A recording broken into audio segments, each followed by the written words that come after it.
New York dedicates 75 million to police expanding surveillance of university protesters. Governor Holcomb announcement of expanded police funding for surveillance is aligned with the similar new initiatives from the Biden administration and university leaders. This is what the new way of combating free speech and pro-Palestinian protests. And I'll read a snippet from the article. Governor Holcomb announced more than 75 million in new funding for the police, primarily for new surveillance technology and surveillance program staff to be used against pro-Palestinian protesters and activists under the guise of fighting anti-Semitism.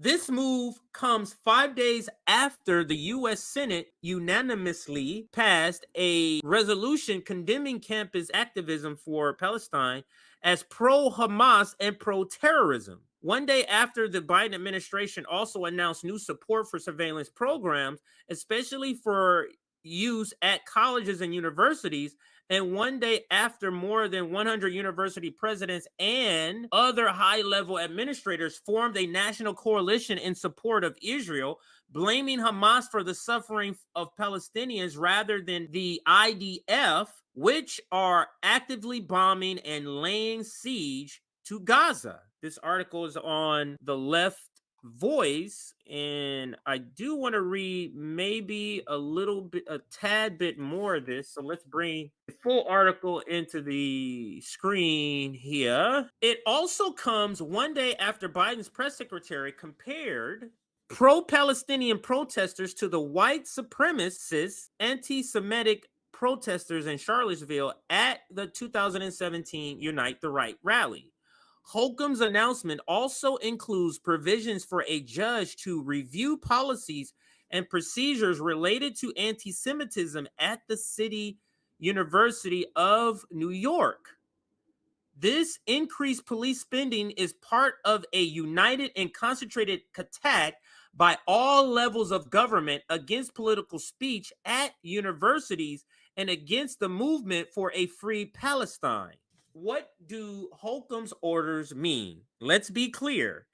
These surveillance programs are not about protecting Jewish students or fighting actual anti-Semitism, but are about surveilling Arab and Muslim students to create a climate of fear designed to silence critics of Israel and U.S. interests abroad. Indeed, many Jewish people are actively participating in the pro-Palestinian protests. In fact, anti-Zionist Jewish protesters are also being attacked and targeted by Israel's supporters for siding with Palestine.